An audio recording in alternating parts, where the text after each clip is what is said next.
Sero. Spring 2016, John and Tracy embark on a journey across North America in their 1991 Westphalia camper van. So that's going to be a lot of fun, of course, to find and share the most inspiring Sero stories. And I hope you tell us what Sero means, because I have no idea. You need 1 or 2 microphones? 2? We'll get you 2 microphones. Anyway, come on up. We're all set for you.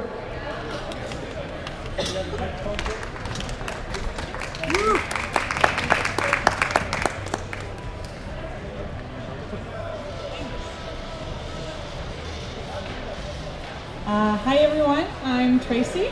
And I'm John, and we are Searching For Sero. So the entire project started, or the concept for the project started on just another day for us. We were up at Mount St. Marie riding our bikes. Sunday, we got home pretty late because we ended up going swimming down at the lake and the beach like most people do after a bike ride there. And I said to Tracy, you know what? Let's just leave the bikes on the car. I'll bring them off in the morning, or I'll bring them in the morning. Probably a stupid idea looking back at it now.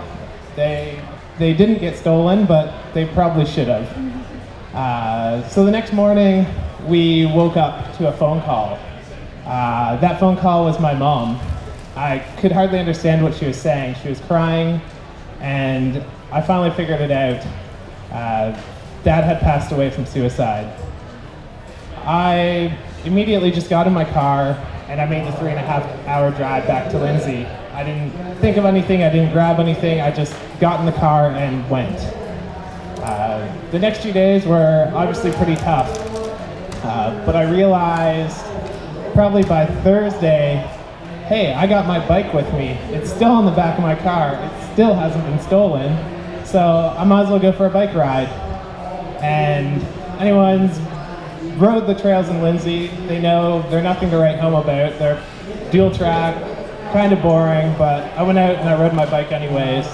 And for those 2 hours, nothing else mattered. I just rode my bike, the heaviness was gone, and that's all there was to it.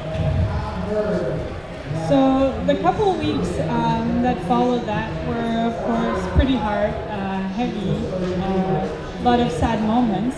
I did my best to support John through this hard time, but of course it's quite heavy to go through the suicide of someone you love. We did also our best to go out and bike and do what we like, so it alleviates some of the pain. But unfortunately, in December, so less than 4 months after Rod had passed away, we received a second phone call that changed our life, and that's when we learned that my aunt had committed suicide.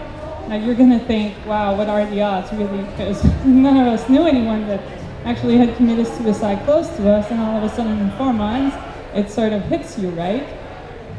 So of course it was, again, really, really hard and painful, and we tried to stay positive. But one thing that going through that does to you is that it makes you think a lot. It makes you think about your life, it makes you think about what are your values, what you want from your life, but one of the most important things that it does, it makes you think about what makes you happy. Because you realize that these people that decided to end their life, somewhere, somehow, they were not happy. So you wonder, how is it that I'm happy, and what makes me go through every day and still be happy and hopeful? And for us, the answer was clear. Yeah, Tracy and I have always been very active, whether it's out skiing at Camp Fortune, biking at Mount St. Marie, or kayaking on the Ottawa River. We always made time to get outside and to be active. It was something we weren't aware why we wanted to do it. We weren't aware what motivated us to do it, and most importantly, we weren't aware why it made us so happy to get out. And Tracy, being the nerd that she is, decided she needed to research why we felt so good after we got in from a bike ride or after we got in from a hike. As John said, I'm a bit of a geek, so I started reading a lot about happiness and about being outdoorsy and what it does to your body. And one of the things I found out is all about the hormones and that play a role in your happiness. And what we found about is serotonin plays a big role in how you feel. So that's the serotonin molecule. Yeah, and with all this knowledge, we decided to start the project called Searching for Sero. If you haven't figured it out yet, Sero is short for serotonin. There we go for those guys that were asking. So serotonin is actually a neurotransmitter. So it's present in your body in various forms. It's present in your intestinal tract. It's present in your nervous system, in your blood pellets.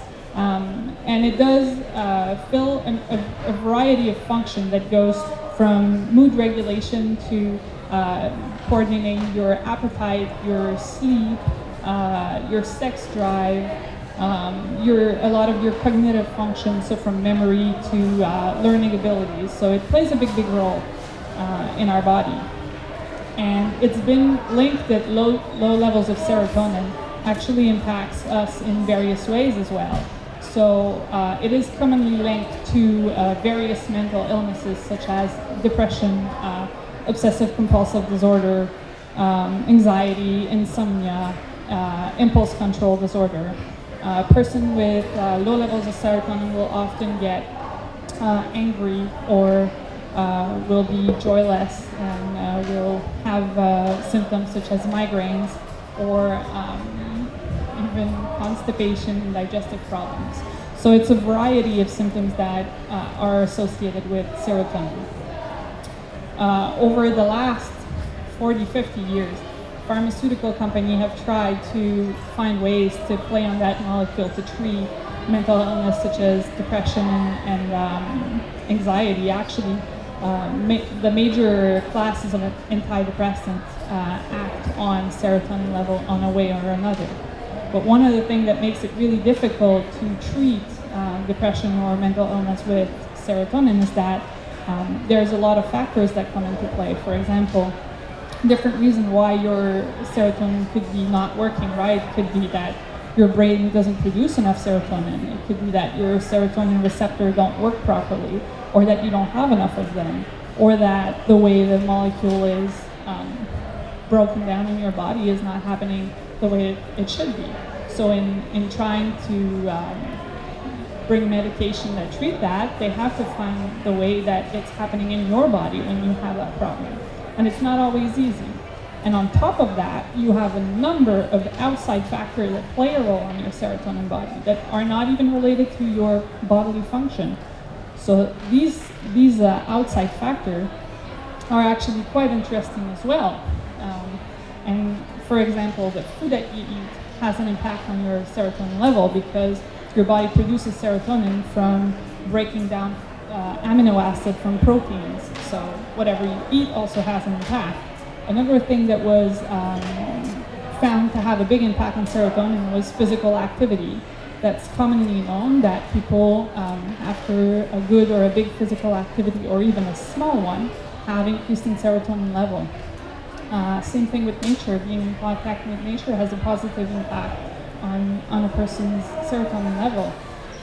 Sunlight, cognitive therapy. So we say serotonin levels have an effect on your thought process, but the other way around is also true.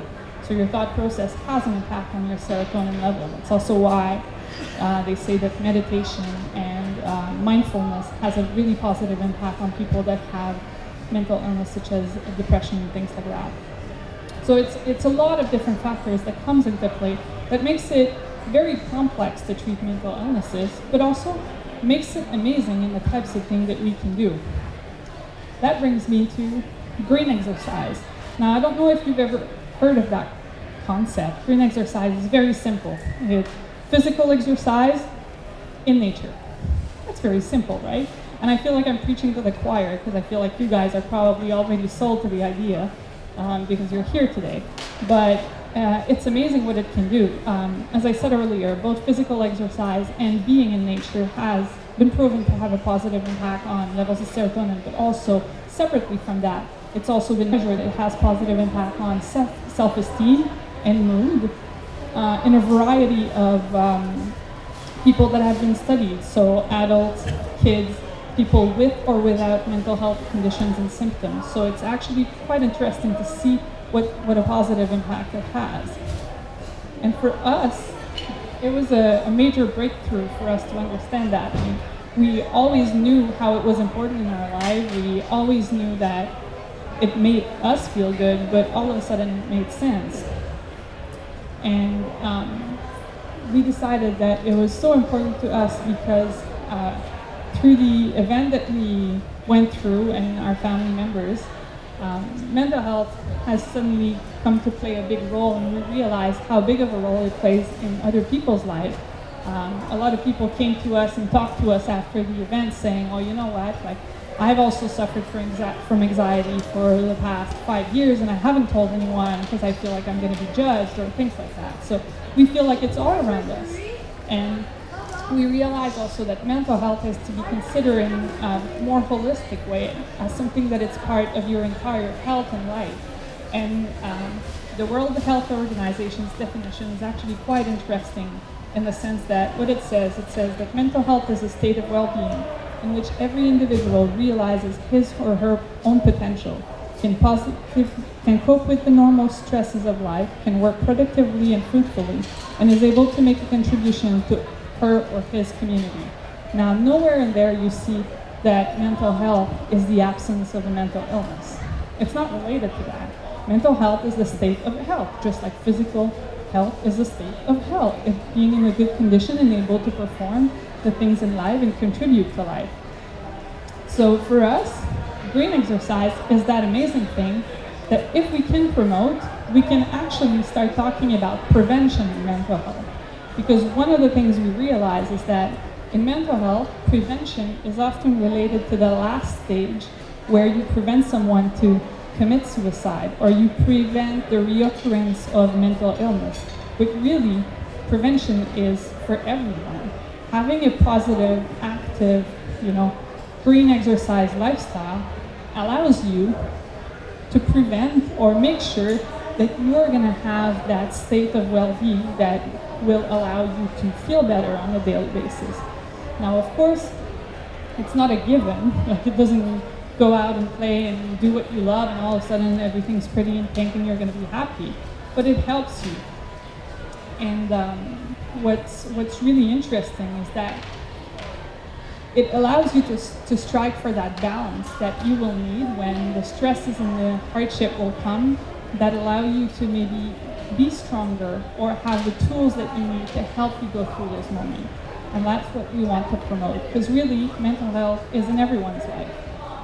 They say that 1 in every 5 Canadian will in his or her life suffer from a mental illness personally. That probably means that everyone will be affected through a friend or colleague or a family member at some point in their life. Now that's massive. They also say that 8% of adults will experience a major depression. Now, a major depression is not, feeling depressed for 2-3 days. A major depression can easily lead to suicide. A major depression is a long and hard thing to recover from, and it can affect most people. And probably the stat that struck me the most is the fact that 49% of the people that have suffered depression symptoms or anxiety have never consulted a doctor for it. Now, that's a lot of people. That's a lot of possibility for people to get help and feel better. And the reason for that is that a lot of people don't feel comfortable talking about it. But really, I think we can have that discussion and talk about mental health because it affects every single one of us. And when finding about brain exercise and the importance of mental health for us was just a way to say, you know what, John, I think we can do something about it. I think we can have that discussion and talk about it in a positive way and get people outdoors and get people active and maybe help them be happier. I told you she was a nerd. So one thing I left out at the beginning is that I'm a photographer. Some of you may know that who know me.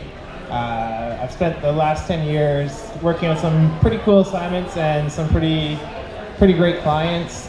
These are a few of my favorite shots. This one here is of local paddler Joel Kowalski on the Ottawa River. It was featured on the cover of Canoe and Kayak magazine. I've worked for some great local clients too. We have the mountain bike trails, the downhill trails at Camp Fortune. And I've also spent some time on the road with Red Bull. This particular shot was captured down in Mexico. We were on a 1-month trip down there, and we were after rivers and waterfalls that had never been kayaked before. So I said to Tracy almost right after Dad passed away, I want to use my art, I want to use my photography to help promote mental wellness and suicide prevention. And we bounced a ton of ideas off of each other, but it always came back to, well, how do you photograph that? It's not really possible. You can't do that. And that was where this big connection of finding serotonin was awesome for us, because it gave us a way to have a positive outlook on something that's considered quite negative, which is how Tracy and I like to look at things. We're always trying to look at the brighter side of things.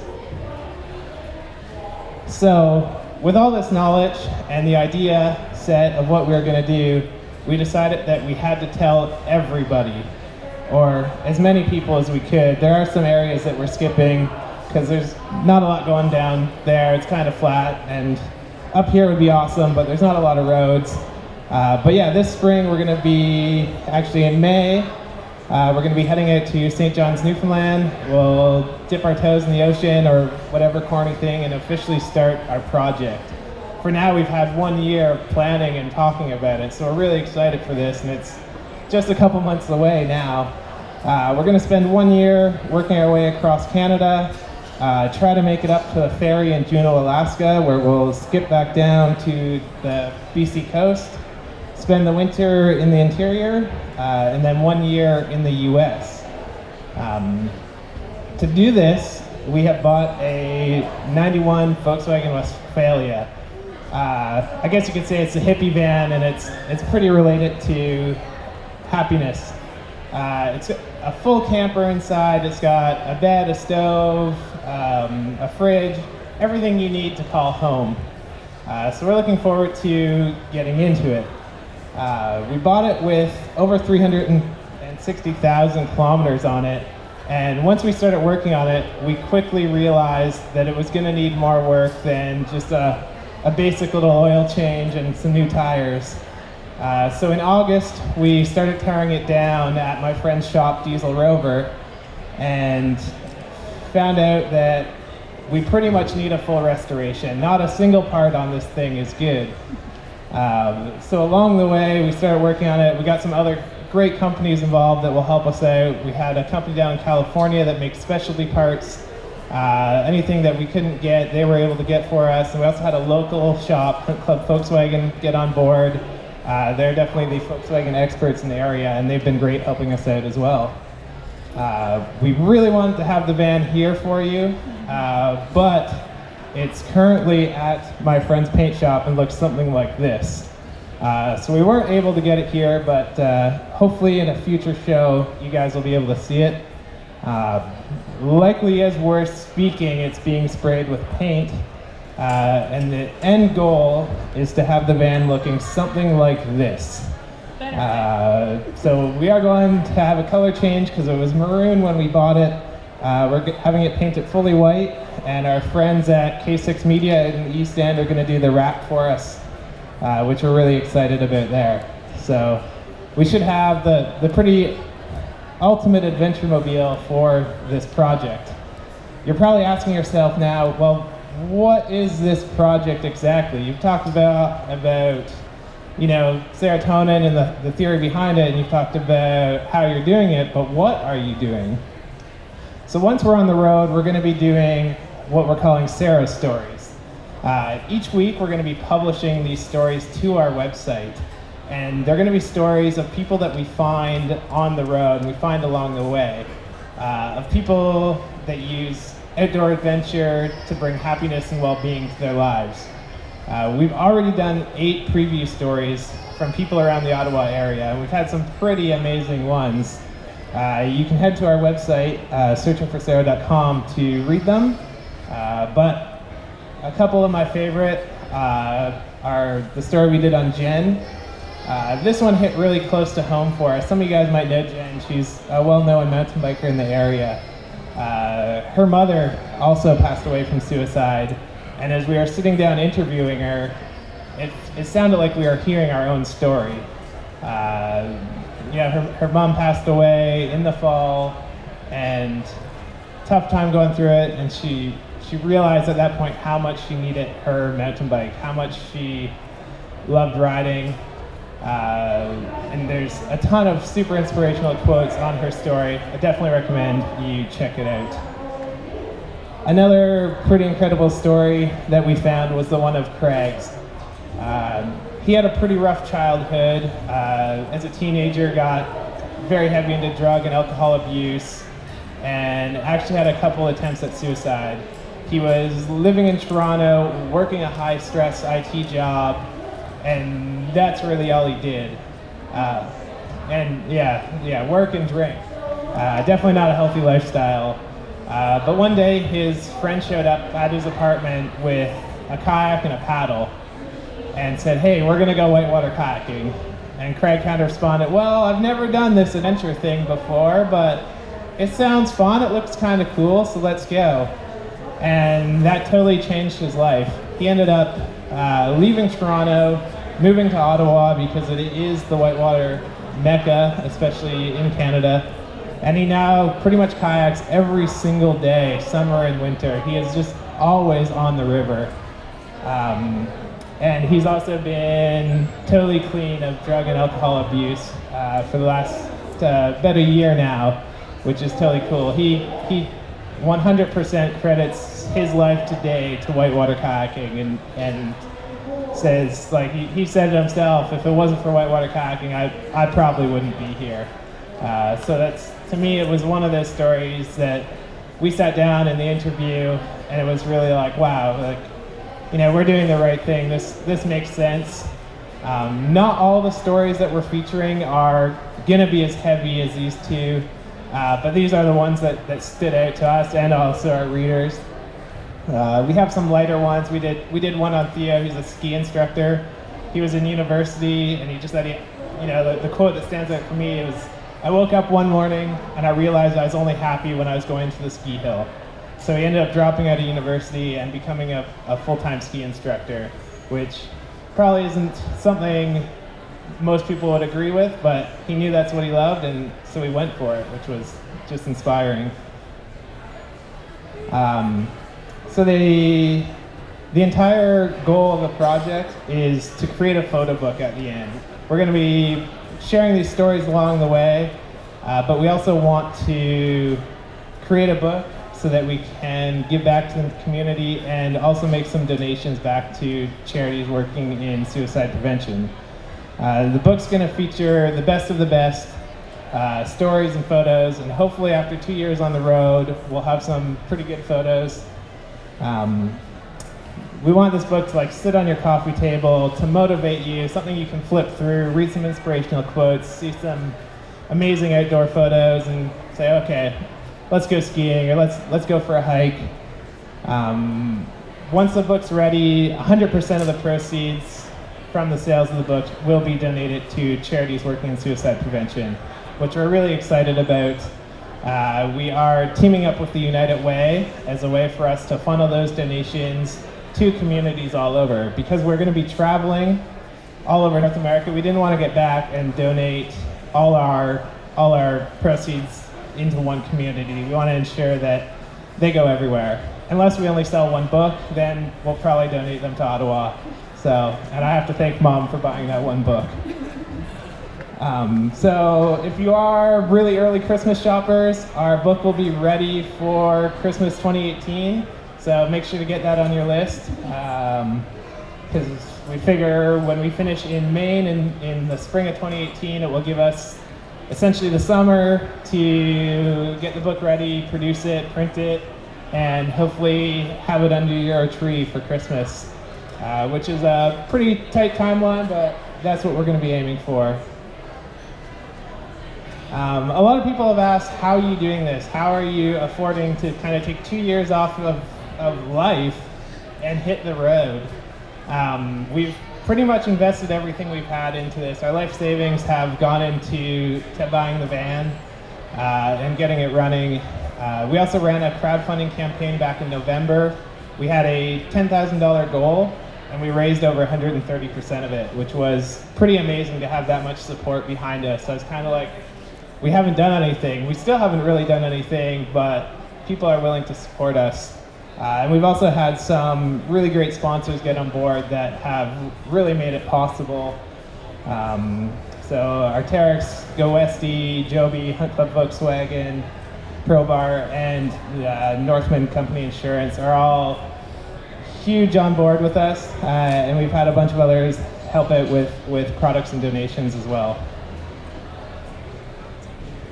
So one thing that I want to say before we finish is I want to make it clear that we're not saying, you know, if you feel despair, if you feel depressed, if you feel, or someone you love feels like that, go out and it's all going to be solved.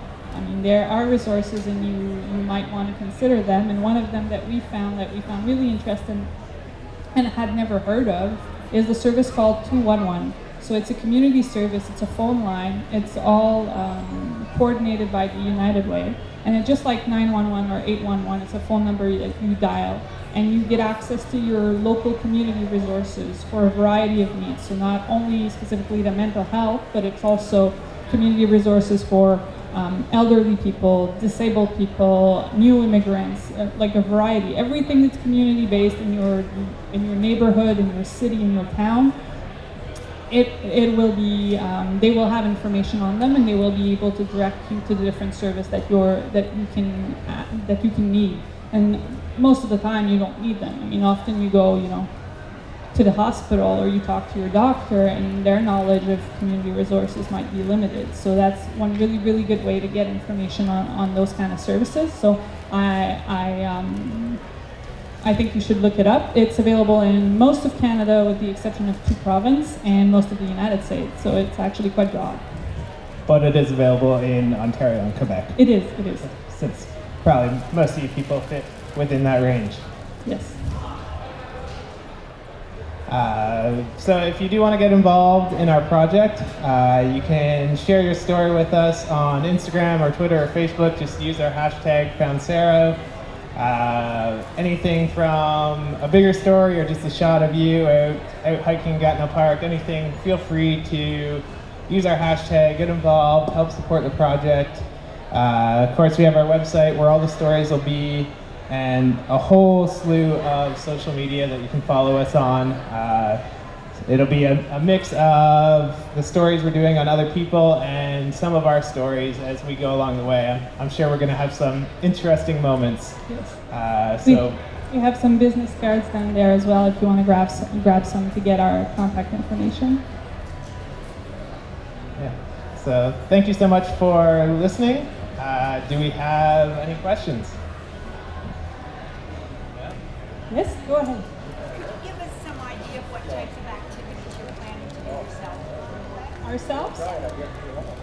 So our van is definitely limited for space, but we wanted to try to bring as much gear as we could. So we'll obviously have all our hiking and camping gear. We don't want to spend every single night in the van, so we'll be out in the tent, we'll be out sleeping in the dirt. We're also going to be bringing setboards and surfboards, which SurfTech got on board, and they donated them to us, which is pretty awesome. We'll have our mountain bikes, because we never seem to go far from our mountain bikes. And we'll also have our skis. We do quite a bit of ski touring and downhill, so we're looking forward to that. People that know me might be surprised that I don't have kayaks on the van. That's been what I've done most of in my younger years, and very connected to the river and whitewater kayaking. I decided, since space is so tight, to not bring kayaks, which definitely hurts, but I feel connected enough in the whitewater community that any town we go into, I'll be able to meet up with some friends and hopefully get some boats. So. Thank you. Camera of choice is the Canon 5D3.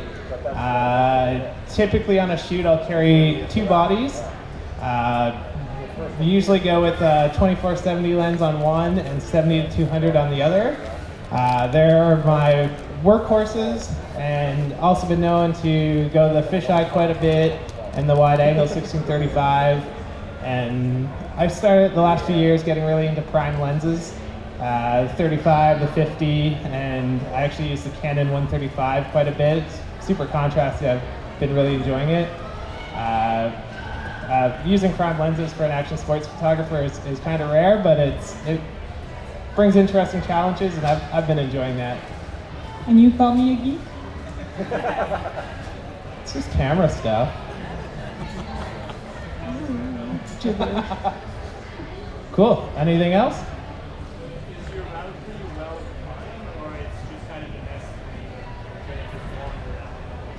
I mean, we know it's an estimate, so we know pretty much where we want to. We know a couple of key places we want to go to for sure. But no, it's an estimate. I mean, we feel like it's weird. We have 2 years, and in a way, it feels like it's going to be a long time. But in another way, I don't think it's going to be that much time. There's so much to see. There's so many places to go. And something else. I mean, people have asked how we're going to find the people for the story, right? Yeah. So since we've started promoting the project, since we started crowdfunding it, when we did the crowdfunding in the fall, a lot of people have reached out to us and say, oh, by the way, you know, when you come to Canmore, when you come to Kansas, or when you come to Lake Tahoe, you know, I know this person, or you should come and meet me, and I'm going to show you around. And I know some really cool people you should talk to. So that's one of the ways we're going to connect with people. We already have a database of people that reach out to us that we try to put their names in and location, and we're going to reach out to them as we get closer to their location. So that's going to have an impact on where we end up going. But I mean, we have a little bit of an idea of it. This could change at any point in time, right? Yeah, there's so many factors. I think the big one is if the van is running. It's old. We tried to plan some dates, but I don't know. There's so many unknowns, and we know we don't want to rush. One story a week, one Sero story a week doesn't sound like much, but by the time you find the person, get time to sit down, interview with them, get out, do the photographs, it's right, edit, translate. So all of our stories are going to be available both in French and in English at the same time. And there's 2 people, and our community manager. yeah, and Mike. and Mike. So that's not a lot of people to do all that work. So. Yeah. So then the Westphalia is winterized? Sorry? The Westphalia, is it winterized? Is your vehicle winterized? Well, you know, winter is an interesting concept. Winter is, we plan on spending winter in the BC Interior, so not in northern Saskatchewan, for example. So it's going to help us, hopefully. Yeah. We decided we'd go as, we're going to see how it goes, and we have a plan B in case it's not warm enough. So the answer is no, not for the moment. It might end up being. The essential extent of our winterizing is the Big Agnes sleeping bags that we got, and we're hoping they'll keep us warm enough. Yep. I guess too, we never mentioned that we'll be bringing our dog along the way. She's no stranger to the road. She lived with me in a Jeep Cherokee quite a few years back. And anytime it was cold, she would crawl into the bottom of my sleeping bag and keep things warm. She'd usually stay there about half the night before getting too hot and clawing her way back out, but that'll be about as much winterizing as I think we'll have. We have done some research on some propane heaters for the van, but they run about $1,000 and are just sitting outside our budget right now. So, but we'll see.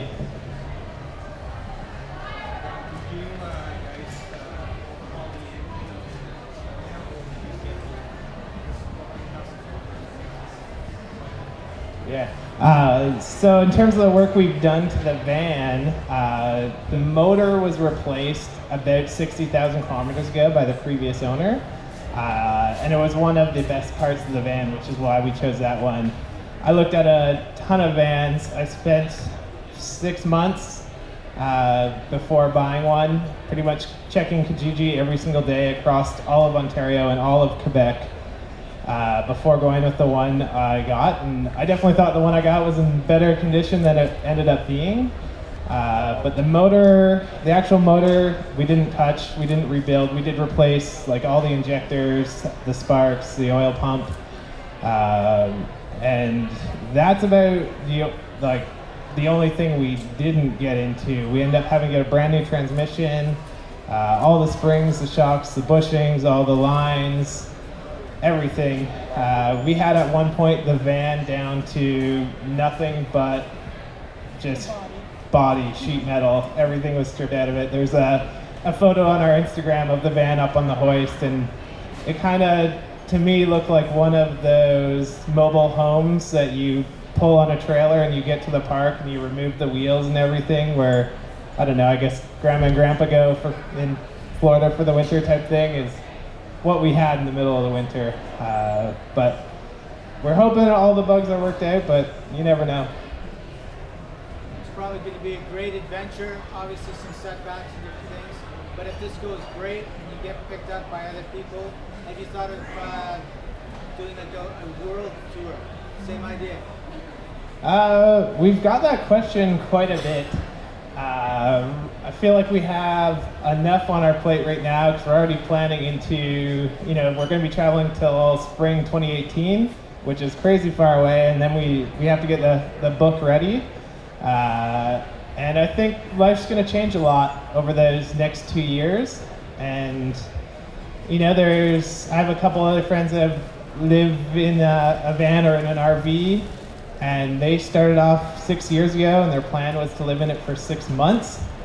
And all they do is North America, and they said that their list of things to do after 6 years has only gotten longer, not shorter.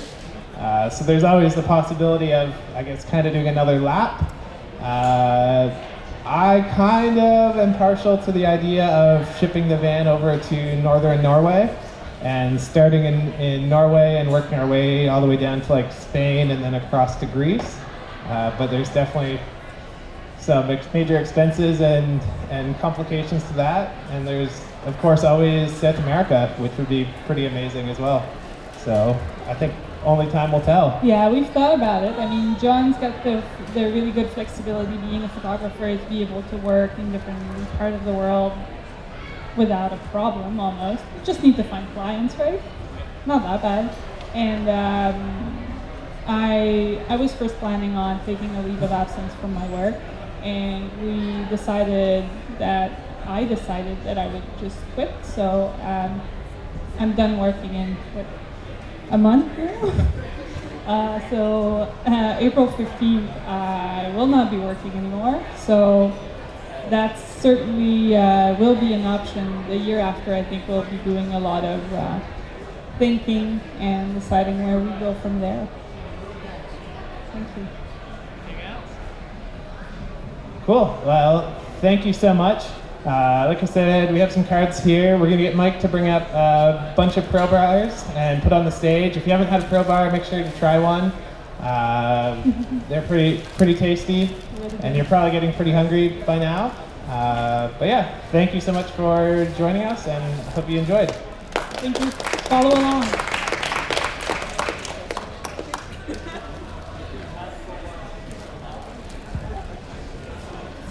Thank you very much for John and Tracy to share their story with us, and we look forward to perhaps in a year or two coming back and telling us all about your adventures. So congratulations and good luck going forward. Take care.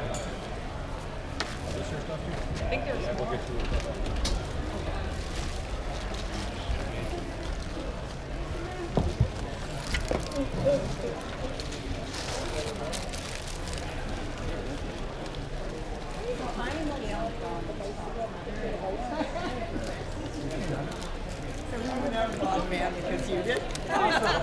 So we're gonna haunt you on the road. We got the pleasure